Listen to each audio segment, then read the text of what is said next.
Hello friends, welcome to my YouTube channel. तो आज हम लोग बात करने जा रहे हैं ट्रिग्नोमेट्रिक इक्वेशन के बारे में। तो आज हम लोग ट्रिग्नोमेट्रिक इक्वेशन का पूरा डिटेल कवर करेंगे। पिछले लेक्चर में हम लोग ट्रिग्नोमेट्रिक रेशियोज एंड आइडेंटिटीज़ के बहुत सारे क्वेश्चन डिस्कस किए, बहुत सारे कॉन्सेप्ट भी देखे।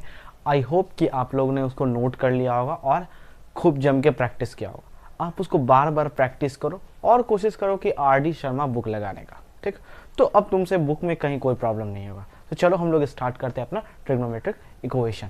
तो देखो, जैसा कि नाम से समझ में आ रहा है ट्रिग्नोमेट्रिक इक्वेशन, यानी कि अब जो है जैसे तुम क्वाड्रेटिक इक्वेशन पढ़े हो, ठीक है, ax² + bx + c = 0 where a is not is equal to 0। तो क्वाड्रेटिक इक्वेशन ये था, ठीक। जैसे तुम 12th में डिफरेंशियल इक्वेशन पढ़े हो, तो उसी तरह यहाँ पर जो है ये ट्रिग्नोमेट्रिक इक्वेशन होगा, ठीक। ट्रिग्नोमेट्रिक इक्वेशन होगा, यानी कि अब जो तुम्हारा जो वेरिएबल होगा, ठीक है, वो तुम्हारा ट्रिग्नोमेट्रिक रेशियोज होगा यहाँ पर, ठीक। और इज इक्वल टू कुछ जीरो होगा या फिर कोई नंबर होगा। यानी कि देख लो, मान लो एक एग्जांपल हम लोग को बताते हैं। जैसे मान लो ऐसा रहा, ठीक है, sin² x + cos x = 0, ठीक है।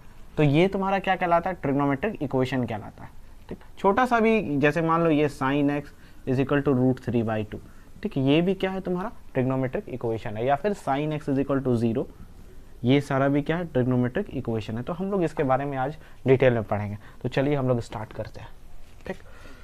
तो देखो, इसमें हम लोग को सिर्फ दो चीज पढ़ना है, ठीक है। एक जनरल सॉल्यूशन पहला, और दूसरा ये प्रिंसिपल सॉल्यूशन, ठीक। तो देखो, एक क्वेश्चन के थ्रू हम तुमको समझाना चाहते हैं कि आखिर ऐसे हमको स्टार्ट करने का तो हम डायरेक्ट फॉर्मूला से स्टार्ट करते हैं, लेकिन हम आपको सॉल्यूशन कैसे मिलता है। क्योंकि देखो, एक चीज हमेशा याद रखना है, जनरल सॉल्यूशन का हमेशा जो है इनफाइनाइट सॉल्यूशन होता है। कितना सॉल्यूशन होता है? इनफाइनाइट सॉल्यूशन होता है। तो हम हर सॉल्यूशन को तो निकालेंगे नहीं, ठीक है, एक एक करके हर सॉल्यूशन को निकालना पॉसिबल नहीं है। तो हम क्या करेंगे, एक उससे ऐसा एक्सप्रेशन निकालेंगे जो सारे इनफाइनाइट सॉल्यूशन को रिप्रेजेंट करता होगा, ठीक। तो जनरल सॉल्यूशन में हम यही देखेंगे। और बात रहा प्रिंसिपल सॉल्यूशन। प्रिंसिपल सॉल्यूशन जो है तुमको हमेशा 0 से 2π के बीच उसका वैल्यू मिलेगा। ये हम लोग देखेंगे आगे। तो चलो पहले एक हम लोग सिंपल सा एक क्वेश्चन लेते हैं। जैसे मान लो sin θ = √3/2 हम लोग ले लिया, ठीक।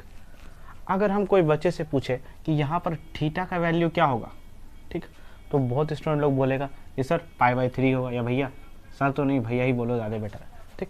तो थीटा का वैल्यू यहाँ पर क्या होगा? π/3 होगा, ठीक। तो लेकिन अब कोई एक स्टूडेंट जो थोड़ा सा तेज होगा या फिर थोड़ा सा होशियार भी हो सकता है, तो वो क्या बोलेगा कि सर यहाँ पर थीटा का वैल्यू 2π/3 होगा, ठीक। अब दोनों में से कौन सही है? तो दोनों ही सही है, क्योंकि देखो थीटा π/3 का वैल्यू क्या होता है? √3/2 होता है। ये तो ऑब्वियस है, ठीक। लेकिन ये कहाँ से आया? हाँ, तो देखो, अगर तुम एलाइड एंगल का कॉन्सेप्ट पढ़े होगे तो यहाँ तुमको प्रॉब्लम नहीं होगा। तो ये कहाँ से आया? तो वो बच्चा को एलाइड एंगल का कॉन्सेप्ट पता था। क्या पता था? कि भैया sin π - थीटा भी क्या होता है? sin थीटा होता है, ठीक है। sin π - थीटा क्या होता है? sin थीटा होता है, ठीक। वो पहले ये सोचा होगा। तो वो क्या किया कि जो मेरा थीटा था, यानी कि π/3 था, उसको यहाँ रख के माइनस कर दिया। देखो, π - π/3 भी क्या होगा? sin π/3, और sin π/3 का वैल्यू क्या होगा? √3/2, ठीक। तो वो जो है ये एलाइड एंगल का कॉन्सेप्ट लगा के ये सोच लिया, ठीक। sin π - थीटा = sin थीटा, यानी कि यहाँ पर थीटा, यानी कि दोनों चीज सही है, ठीक। हम तुमको क्या बताया, यहाँ जो तुमको ट्रिग्नोमेट्रिक इक्वेशन में सॉल्यूशन मिलेगा वो इनफाइनाइट सॉल्यूशन मिलेगा। अब ये दो ही सॉल्यूशन है, तो अब हम इसी दोनों से हम लोग आगे अपना सॉल्यूशन जनरेट करेंगे। अच्छा देखो, sin π - थीटा भी क्या होता है? sin थीटा होता है। लेकिन तुम एक चीज और पढ़े होगे, ठीक, sin 2nπ, ठीक, sin 2nπ + थीटा = भी sin थीटा होता है। क्या होता है? sin थीटा होता है, ठीक। अब तुमको पता है, ये तुम्हारा मेन चीज है, इसी से तुमको सारा सॉल्यूशन पता चल रहा है। क्योंकि हम बताए हैं कोई भी ट्रिग्नोमेट्रिक इक्वेशन का इनफाइनाइट सॉल्यूशन होगा, तो इसका भी इनफाइनाइट सॉल्यूशन होगा। तो पहला तो तुमको मिला π/3, दूसरा मिला 2π/3। लेकिन देखो, अब इसी से तुमको सारा सॉल्यूशन मिल जाएगा। समझो यहाँ पर, ठीक। अगर हम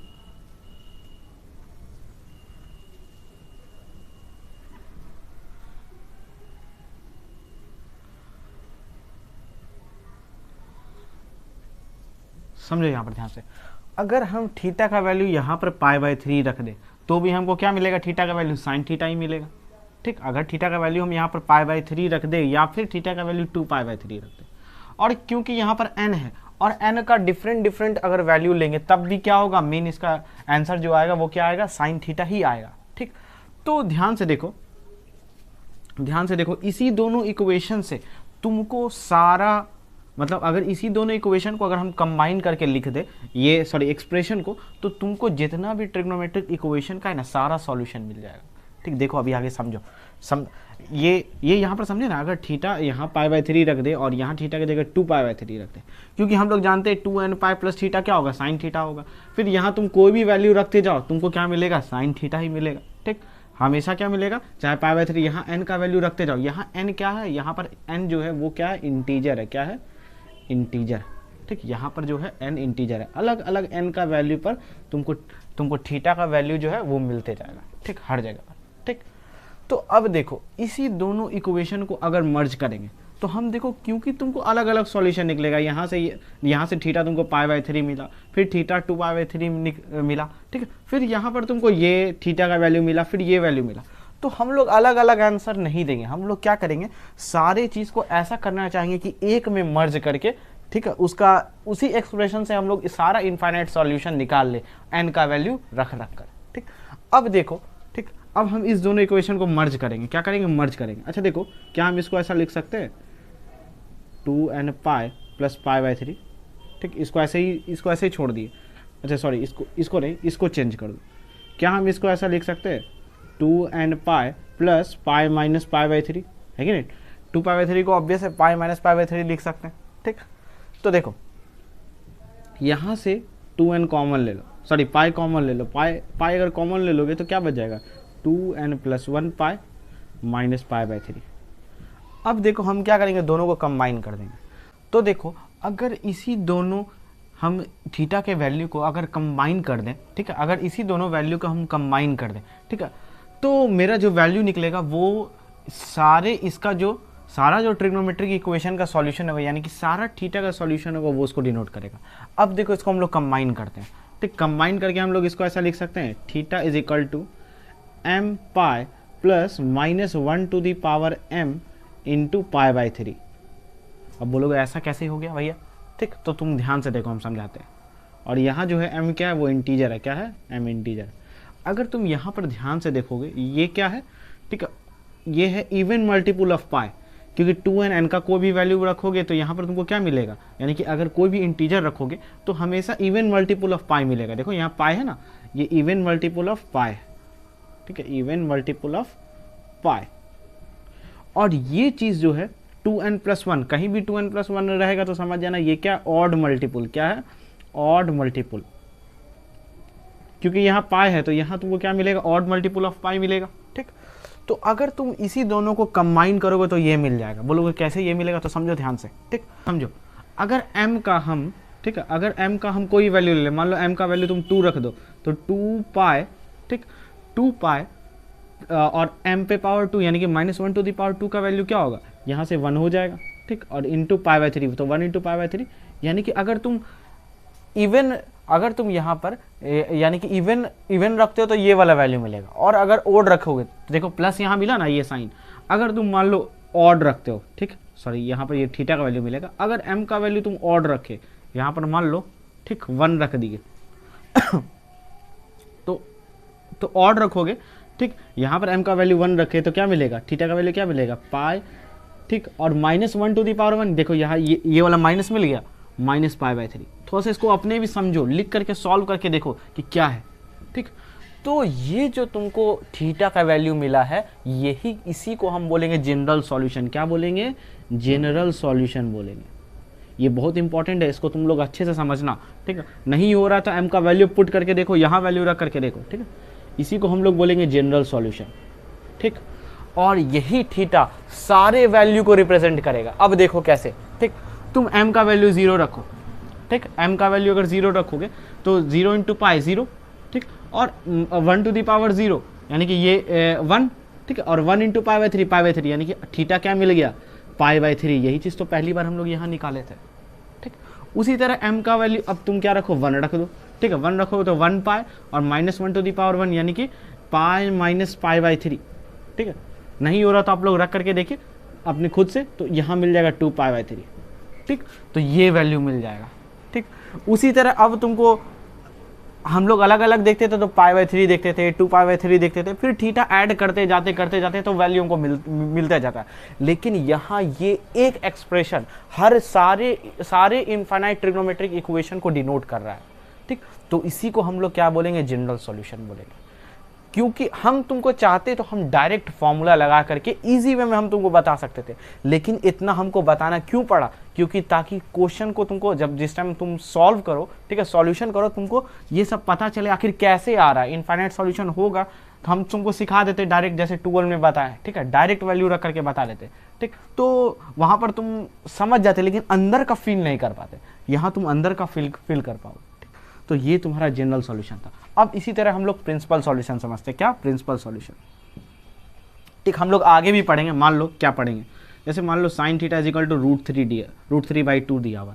हम तुमसे अगर थीटा का वैल्यू डायरेक्ट पूछे तो तुम डायरेक्ट फॉर्मूला याद करके बता सकते हो, ठीक है। m pi plus -1 into pi by 3, ये डायरेक्ट लिखोगे। इतना करने का तुमको उस टाइम जरूरत नहीं पड़ेगा, ठीक है, एकदम बिल्कुल भी जरूरत नहीं पड़ेगा, डायरेक्ट एक लाइन में आंसर लिखोगे। लेकिन ये थोड़ा सा डिटेल जाना जरूरी था, ठीक। तो तुम इतना ऐसे लिख दोगे, ठीक। अब थोड़ा सा देख लो, हम लोग प्रिंसिपल सॉल्यूशन देख रहे थे, ठीक। तो ये तुम्हारा क्या हो गया, ये जनरल सॉल्यूशन हो गया। अब प्रिंसिपल सॉल्यूशन देख लेते हैं। तो देखो प्रिंसिपल सॉल्यूशन के लिए हमेशा प्रिंसिपल सॉल्यूशन का वैल्यू जो है वो 0 से, ठीक है, यानी कि थीटा का जो वैल्यू होगा वो हमेशा 0 से 2 पाई के बीच में आएगा, ठीक। अब तुम बोलोगे कि भैया इसका मतलब ये और ये जनरल सॉल्यूशन है। हाँ, तो ये और ये जनरल सॉल्यूशन कैसे, देखो ये तुम्हारा 2 पाई के अंदर आ रहा है, पाई बाई 3 यानी कि 60 डिग्री, और ये भी तुम्हारा क्या आ रहा है 2 पाई बाई 3 यानी कि ये तुम्हारा हो गया 120 डिग्री, ये भी क्या आ रहा है 360 के अंदर आ रहा है, लेकिन बाकी कोई वैल्यू नहीं आएगा, यही दोनों आएगा। तो प्रिंसिपल सॉल्यूशन यहाँ पर सिर्फ 2 ही हुआ, थीटा पाई बाई 3 और 2 पाई बाई 3।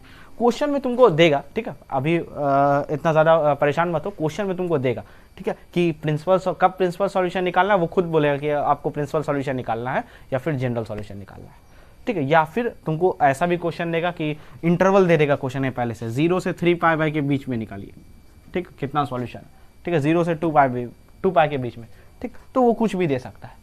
तो ये था मेरा ट्रिग्नोमेट्रिक इक्वेशन का जनरल सॉल्यूशन और प्रिंसिपल सॉल्यूशन, ठीक। अब थोड़ा सा और हम लोग कुछ आगे देख लेते हैं कि कैसे अलग अलग आंसर आता है, ठीक है, और कैसे एक इनफाइनाइट आंसर को हम लोग लिख सकते हैं। तो हम लोग लिखने का तरीका भी देखे थे, ठीक। तो कंबाइन करके अब जो है कुछ सिंपल ट्रिग्नोमेट्रिक इक्वेशन है जिसका आपको डायरेक्ट फॉर्मूला याद होना चाहिए, ठीक है। कुछ सिंपल एकदम, इससे भी सिंपल, अभी जो था sine theta is equal to √3/2, अब इससे भी कुछ सिंपल है जो आपको याद होना चाहिए, ठीक। और अगर आप याद रखते हो तो बहुत बेहतर है। जैसे पहला sine theta is equal to 0, ठीक, तो आपको ये याद होना चाहिए। अच्छा, इसका ग्राफ, आप साइन का ग्राफ अगर माइंड में होगा तो आपको हमेशा याद रहेगा, ठीक। देखो ध्यान से, इसके लिए हम थोड़ा सा साइन का ग्राफ बना देते हैं, ठीक है, ज़्यादा नहीं, हम थोड़ा ही सा बताएंगे, लेकिन थोड़ा सा समझ जाना, ठीक।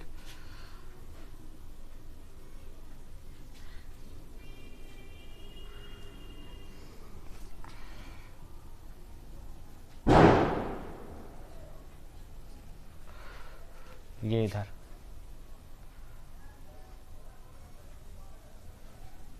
ये 0 है, ये पाई है, ये पाई बाई 2, ये 3 पाई बाई 2 और ये 2 पाई, ठीक। तो देखो, अच्छा यहाँ भी देते हैं -π/2 और ये हो गया पाई, ठीक, और ये हो गया 1 और ये हो गया -1।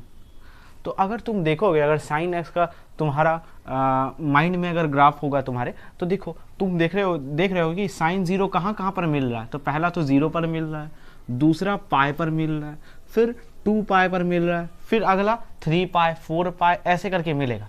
तो हम इसका sine theta is equal to, अगर 0 डिग्री है तो इसका जनरल सॉल्यूशन का फॉर्मूला क्या हो जाएगा, theta is equal to n pi, ठीक। ये तुम्हारा फॉर्मूला हो जाएगा, theta is equal to n pi. तुम इसको देख के भी बता सकते हो अगर ग्राफ तुम्हारे माइंड में होगा, यानी कि देखो पाई का क्या हो जाएगा मतलब इंटीजर से बस यहाँ n जो है वो क्या है, इंटीजर है, बस इंटीजर का वैल्यू रखते जाओगे और तुमको यहाँ पर थीटा का सॉल्यूशन मिलते जाएगा। तो यहाँ पर भी कितना सारा सॉल्यूशन मिलेगा, इनफाइनाइट। तो हम उसको कैसे रिप्रेजेंट करेंगे, एक सिंगल फॉर्मूला में, तो ऐसे रिप्रेजेंट करेंगे theta is equal to n pi, जहाँ एन क्या है, इंटीजर है, ठीक। ये तुमको याद रखना पड़ेगा, ये बहुत ही सिंपल है। अब जैसे मान लो एक और sine theta is equal to 1, तब इसका थीटा बराबर क्या हो जाएगा, जनरल सॉल्यूशन का फॉर्मूला क्या हो जाएगा, ये भी तुमको डायरेक्ट याद होना चाहिए। अच्छा देखो साइन वन कहाँ पर हो रहा है, तो देखो 1 हमेशा पाई बाई 2 पर हो रहा है, ठीक, पाई बाई 2 पर होगा। फिर इधर आओगे तो इधर कहाँ पर होगा, इधर हो जाएगा तुम्हारा 3 पाई बाई 2 पर, ठीक। ये हो गया 3 पाई बाई 2, सॉरी ये हो गया पाई बाई 2, 3 पाई बाई 2, ये हो जाएगा 5 पाई बाई 2, क्या हो जाएगा 5 पाई बाई 2 पर। तो और इस साइड वैसे सॉरी 1 तुम्हारा इधर भी हो जाएगा, क्या हो जाएगा, इधर भी ये हो जाएगा पाई बाई 2 माइनस 3 पाई बाई 2, ठीक। तो देखो तुम्हारा, अब तुम इसको फिगर में भी फिगर से भी देख के बता सकते हो। तो देखो पहला कहाँ पर 1 आ रहा है, ठीक है, पाई बाई 2 पर आ रहा है, ठीक, 1 पाई बाई 2 मिल रहा है। तो हमको तो एक तो सॉल्यूशन बनाना नहीं, हमको क्या करना, इनफाइनाइट सॉल्यूशन बताना। तो देखो हम क्या करेंगे, यहाँ पर पाई बाई 2 प्लस कर देंगे, क्यों प्लस करेंगे अभी समझ में आएगा, ठीक। और फिर अगला पाई बाई 2 कहाँ पर आ रहा है, तो देखो यहाँ से यहाँ तक का डिस्टेंस, ठीक है, यहाँ से यहाँ तक डिस्टेंस कितना है, 2 पाई होगा, है कि नहीं, 2 पाई ही होगा ना। तो देखो यहाँ से यहाँ तक का डिस्टेंस ये कितना है, 2 पाई है। तो अगर, क्योंकि तुम जानते हो कॉस जब एक सर्कल पूरा करता है, ठीक है, अगर तुम यूनिट सर्कल पढ़े होगे तो कॉस जब एक सर्कल पूरा करता है या कोई भी ट्रिग्नोमेट्रिक, तो उसके बाद वो रिपीट होने लगता है। तो 2 पाई के बाद अगेन रिपीट हो जाएगा, तो ऐसे ही आ जाएगा, ठीक है, 5 पाई बाई 2, फिर ऐसे ही आ जाएगा, ठीक, तुम्हारा 9 पाई बाई 2, ठीक। तो ऐसे वैल्यू रिपीट होते जाएगा। तो हम इसको कैसे लिख सकते हैं, तो ये हमेशा देख रहे हो 2 पाई के बाद हमेशा रिपीट करेगा। तो हम क्या कर देंगे, यहाँ पर 2n पाई लगा देंगे, क्या लगा देंगे, 2n पाई लगा देंगे। तो इसका जनरल सॉल्यूशन क्या हो जाएगा, यही हो जाएगा। अब बहुत लोग इसको ऐसे भी याद रखते हैं, theta is equal to 4n plus 1 pi by 2, ठीक, ऐसे भी याद रख सकते हैं। देखो कैसे, इसको इसे मल्टीप्लाई करेंगे तो क्या हो जाएगा, 2n पाई, और यहाँ हो जाएगा पाई बाई 2। तो ऐसे इसको याद रख सकते हैं, ठीक, क्योंकि ये बार बार रिपीट कर रहा है। अगर तुम देखो n का वैल्यू मान लो यहाँ पर 0 रखते हो, ठीक, n का वैल्यू 0 रखोगे तो क्या मिलेगा, ये 0 हो जाएगा। तो अब क्या मिलेगा, पाई बाई 2 मिलेगा। यानी कि n का वैल्यू 0 पर रखने पर हमको पाई बाई 2, यानी कि ये जो थीटा क्या मिल रहा है, पाई बाई 2 मिल रहा है। उसी तरह n का वैल्यू अब 1 रखोगे, तो 1 रखोगे तो क्या हो जाएगा, 2 पाई अब प्लस पाई बाई 2, तो 2 2 4, अब 4 पाई प्लस पाई, यानी कि theta is equal to 5 pi by 2 पर हमको अगला क्या मिलेगा, 1 मिलेगा। फिर इसी तरह तुम ऐड करते जाओ, n का वैल्यू 1 रखो, 2 रखो, तुमको ये सारा इनफाइनाइट सॉल्यूशन मिलते जाएगा, ठीक। तो अब ये था। अच्छा एक और तुमको याद रखना है, sine theta is equal to अगर -1 हो, ठीक, तो देखो हम इसको कैसा लिख सकते हैं, हम इसको ऐसा लिख सकते हैं। अच्छा देख लो -1 कहाँ पर मिलता है, ठीक, पहला -1 मिलेगा तुमको यहाँ पर, ठीक, फिर अगला -1 मिलेगा -5 बाई 2 पर, ठीक, ये तुम्हारा ऐसे जाएगा और ये ऐसे जाएगा, यानी कि अगला 1 कहाँ मिलेगा, ये इधर -5 पाई बाई 2 पर, ठीक। तो देखो इसको हम लोग कैसे लिख सकते हैं, इसको हम लोग ऐसे लिखेंगे, कैसे लिखेंगे, 2n pi minus pi by 2, ठीक।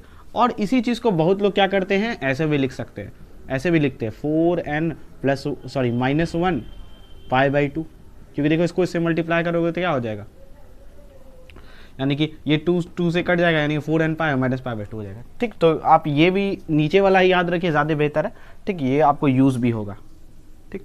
अब देखो तुम n का वैल्यू 0 रखो, n का वैल्यू 0 रखो तो ये 0 हो जाएगा, और माइनस पाई बाई 2, यानी कि तुमको यहाँ पर क्या मिल रहा है, यहाँ पर तुमको -1 का वैल्यू मिल रहा है। फिर ठीक है, n का वैल्यू अगर 1 रखोगे तो 4 माइनस 1 क्या हो जाएगा, यानी कि 3 पाई बाई 2। तो देखो तुमको यहाँ पर भी क्या मिलेगा, -1 ही मिल रहा है, देख लो ना, ठीक, यहाँ पर भी क्या मिल रहा है, -1 ही मिल रहा है।